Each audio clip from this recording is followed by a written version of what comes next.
অভিষেক ব্যানার্জিকে, যে অভিষেক ব্যানার্জি যে কাউকে ভাঙড়ের প্রার্থী করতে হবে না, আপনি নিজে বা আপনার পিসিকে দাঁড়াতে বলুন ভাঙড়ে। ভাঙড়ের মানুষ এই যে রাজ্যে যে আপনার নেতা মন্ত্রী এমন কোনো জিনিস নেই যে চুরি বা মহিলারা, আপনি রাজ্যের একটা মুখ্যমন্ত্রীর মহিলারা আজকে সুরক্ষিত নেই। প্রতিদিন এখানে ওখানে ধর্ষিত হয়ে আপনার রিসেন্টলি দেখলেন পুলিশ পর্যন্ত সুরক্ষিত নেই, থানার মধ্যে ধর্ষণ হয়েছে। সেদিকে তাকিয়ে থেকে পিসি বা ভাইপো দুজনের মধ্যে একজন ভাঙড়ে দাঁড়াক, ভাঙড়ের মানুষ উচিত শিক্ষা দিয়ে দেবে 2026 গণতান্ত্রিক প্রক্রিয়ায় ভোটের মাধ্যমে। আচ্ছা, অভিষেক ব্যানার্জি দাঁড়াচ্ছে, তো তুমি একজন একটা নেতা হিসেবে উনি কি স্বাগত জানাচ্ছে? ওয়েলকাম, আসুক। আমরাও চাই যে নওশাদ ভাই অন্য কারোর সঙ্গে না, অভিষেক অথবা মমতা ব্যানার্জি দুজনের মধ্যে একজন ভাঙড়ে দাঁড়াক, নওশাদ ভাই ওনাদের সঙ্গে লড়াই করুক, তবেই তো ভালো লাগবে। উনি যেমন বলছে, নন্দীগ্রামে শুভেন্দু অধিকারী যদি ওনাকে 1900 ভোটে হারাতে পারে, তিনি একটা রাজ্যের মুখ্যমন্ত্রী, নওশাদ ভাই এখানে আমরা যে 26,700 সামথিং কত ভোটে জিতেছিলাম, 23 ভোটে, সেটা ডবল না যেন ভিজিটে আমরা জিতি, সেই রাজ্যের মুখ্যমন্ত্রী হোক আর অভিষেক ব্যানার্জি হোক, দুজনে দাঁড়ালেও আমরা মোটামুটি যে ভোটটা পেয়েছিলাম তাছাড়া ডবল ভিজিটে আমরা জিতব। ফ্ল্যাশব্যাক। ওয়েলকাম বন্ধুরা, চলে এসেছি আবারও নতুন একটা ব্লগ ভিডিওয়। তো আজকে আমি এসেছি জাউলগাছি রক্তদান শিবির। জানেন যে কালকেই রক্তদান শিবির, বিধায়ক নওশাদ সিদ্দিকী ভাইজান আসবে। তো তার আগে আমি একটু এসেছি ঘুরতে, তো ভাবলাম যে গিয়ে দেখি যে কত দূর কাজ হয়েছে বা কত দূর প্রস্তুতি চলছে, এবং কালকে রক্তদান শিবির, তো সেই জোর কদমে কিন্তু রক্তদান শিবিরের প্রস্তুতি চলছে। তো আমি কিছুক্ষণ আগে এসেছি, তো এসেই ছেলেদের যে জায়গাটায় রক্ত ডোনাররা থাকবে, পুরো সেই জায়গাটায় আমি আছি। তো এখান থেকেই ব্লগটা শুরু করলাম আজকে। তো চলো ফুল ভিডিও তোমরা দেখতে থাকো। তো আমি সর্বপ্রথম তোমাদেরকে দেখাবো, এই যে দেখতে পাচ্ছি এখানে বেড লাগানো আছে ছেলেদের, এই যে ছেলেদের বেড লাগানো আছে। তো এইটা পুরো ছেলেদের, এই পুরোটাই ছেলেদের, মানে রক্ত যারা দেবে তাদের জন্য এই জায়গাটা করা হয়েছে। তো আর ওই সাইডে মেয়েদের রক্ত ডোনার যারা থাকবে তাদের জন্য ওই সাইডে করা হয়েছে। আর ওই পাশটাই কিন্তু বিধায়ক নওশাদ সিদ্দিকী ভাইজান যে বক্তব্য দেবে সেই জায়গাটা কিন্তু ওখানে করা হয়েছে, মানে স্টেজ ওই সাইডে করা হয়েছে। তো তোমাদেরকে পুরোটাই দেখাবো, যে যেখান থেকেই দেখছো বেশি বেশি করে শেয়ার করো, আর এখনো পর্যন্ত যারা চ্যানেলটাকে সাবস্ক্রাইব করেনি সাবস্ক্রাইব করো। তো চলো ফুল ভিডিওটা দেখতে থাকো। A few moments later. অপেক্ষা করার পর আমি এদিকটা এসেছি, এই জায়গাটায় গেট, আর এদিকে দেখতে পাচ্ছ আইএসএফের অনেক কর্মীরা সবাই আছে, আমাদের ইমরান এদিকে আছে। অনেকক্ষণ অপেক্ষা করার পর আমাদের ভাঙড় 1 নম্বর ব্লকের দাপনেরটা রাহুল দার সঙ্গে দেখা যাচ্ছে। দাদা কেমন আছে? আসসালামু আলাইকুম, ভালো আছি, আপনি কেমন আছেন? আমি তো ভালো আছি। তো আমি তোমার অপেক্ষা অনেকক্ষণ ছিলাম, তো অনেকক্ষণ পর দেখা হলো। তো এই যে রক্তদান শিবিরে তুমি ঘুরতে এসেছো, তো এটা তো আপনার পাশে গ্রামে হচ্ছে, তো কেমন লাগছে?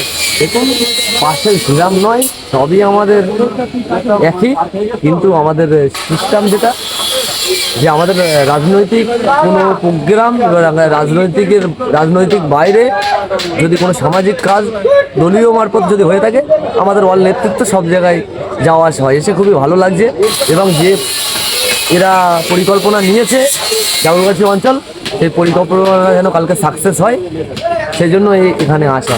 তো কালকে কতটা ডোনার হতে পারে দাদা? দেখুন, ডোনার কতটা হবে আমরা একের পরে এক নিজেরা রেকর্ড করছি, আবার নিজেরা রেকর্ড ভাঙছি।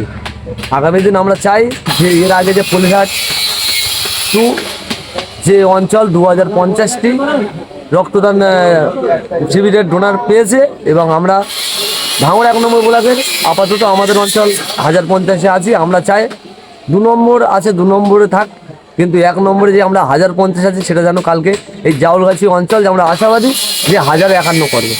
এই যে বারংবার নওশাদ সিদ্দিকী প্রতি জায়গায় রক্তদান শিবির করছে আর একের পর এক রেকর্ড ভাঙছে, তারপরে নওশাদ সিদ্দিকী একাই 293 জনাকে মানে হিলিয়ে রেখেছে, কেমন লাগে এটা ভাঙড়ের বিধায়ক হিসাবে? ভাঙড়ের বিধায়ক, আজকে পশ্চিমবাংলার প্রতিটা মানুষ আফসোস করে ভাঙড়ের বিধায়ককে দেখে, যে আমরাও যদি এরকম একটা নওশাদ সিদ্দিকীর মতো বিধায়ক যদি পার্লামেন্টে পাঠাতে পারতাম, তাহলে আমাদেরও ভাঙড়ের মতো নাম হতো।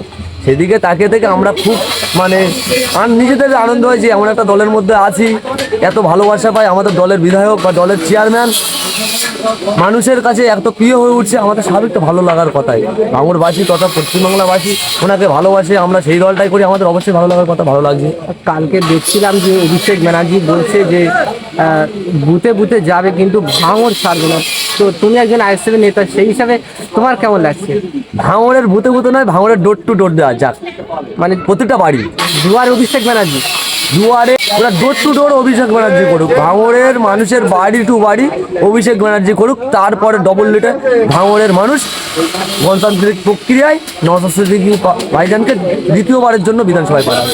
আচ্ছা রাহুল গান্ধী নন্দীগ্রামে যখন মুখ্যমন্ত্রী হেরে যায়, কিন্তু ওইটা নিয়ে কিন্তু অভিষেক ব্যানার্জি কিছুই বলে না। কিন্তু ভাঙড়ের ভিতর থেকে এত ভয় কেন? কি আছে নওশাদ সিদ্দিকী? দেখুন, আমরা তো বারংবারই বলছি যে ওদের তৃণমূলের মেনলি ব্যাপার হয়ে যাচ্ছে নওশাদ সিদ্দিকী, বিজেপি কোনো ফ্যাক্টর না।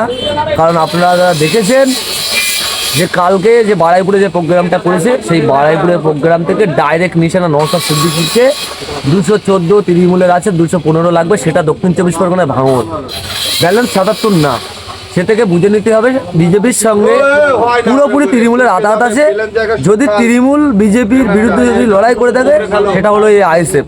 সেই জন্য অভিষেক ব্যানার্জি এই কথাগুলো বলে যাচ্ছে। তারপরে একটা কথা বলি অভিষেক ব্যানার্জিকে, যে অভিষেক ব্যানার্জি যে কাউকে ভাঙড়ের প্রার্থী করতে হবে না, আপনি নিজে বা আপনার পিসিকে দাঁড়াতে বলুন ভাঙড়ে।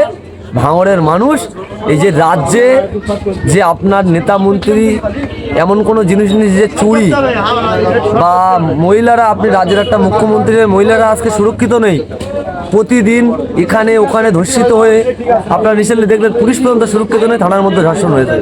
সেদিকে তাকিয়ে থেকে পিসি বা ভাইপো দুজনের মধ্যে একজন ভাঙড়ে দাঁড়াক, ভাঙড়ের মানুষ উচিত শিক্ষা দিয়ে দেবে 2026 গণতান্ত্রিক প্রক্রিয়ায় ভোটের মাধ্যমে। আচ্ছা অভিষেক ব্যানার্জি দাঁড়াচ্ছে, তো তুমি একজন একটা নেতা হিসেবে উনি কি স্বাগত জানাচ্ছো? ওয়েলকাম, আসুক। আমরাও চাই যে নওশাদ ভাই অন্য কারোর সঙ্গে না, অভিষেক অথবা মমতা ব্যানার্জি দুজনের মধ্যে একজন ভাঙড়ে দাঁড়াক, নওশাদ ভাই ওনাদের সঙ্গে লড়াই করুক, তবেই তো ভালো লাগবে। উনি যেমন বলছে, নন্দীগ্রামে শুভেন্দু অধিকারী যদি ওনাকে 1900 ভোটে হারাতে পারে, তিনি একটা রাজ্যের মুখ্যমন্ত্রী, নওশাদ ভাই এখানে আমরা যে 26,700 সামথিং কত ভোটে জিতেছিলাম, 23 ভোটে, সেটা ডবল না যেন ভিজিটে আমরা জিতি। সেই রাজ্যের মুখ্যমন্ত্রী হোক আর অভিষেক ব্যানার্জি হোক, দুজনে দাঁড়ালেও আমরা মোটামুটি যে ভোটটা পেয়েছিলাম তাছাড়া ডবল ভিজিটে আমরা জিতবো 26 বিধানসভা। রাহুলদার সঙ্গে কথা বলে খুব ভালো লাগলো। রাহুলদা আমার একটা ফেভারিট নেতা, ভালো লাগে আমার। তো যাই হোক, দেখাচ্ছে আর নেক্সট একটা কোনো ভিডিওতে কালকে আবারও বলে আসার চেষ্টা করবো। তো আপনারা ভালো থাকবেন, সুস্থ থাকবেন, সবাইকে অসংখ্য ধন্যবাদ।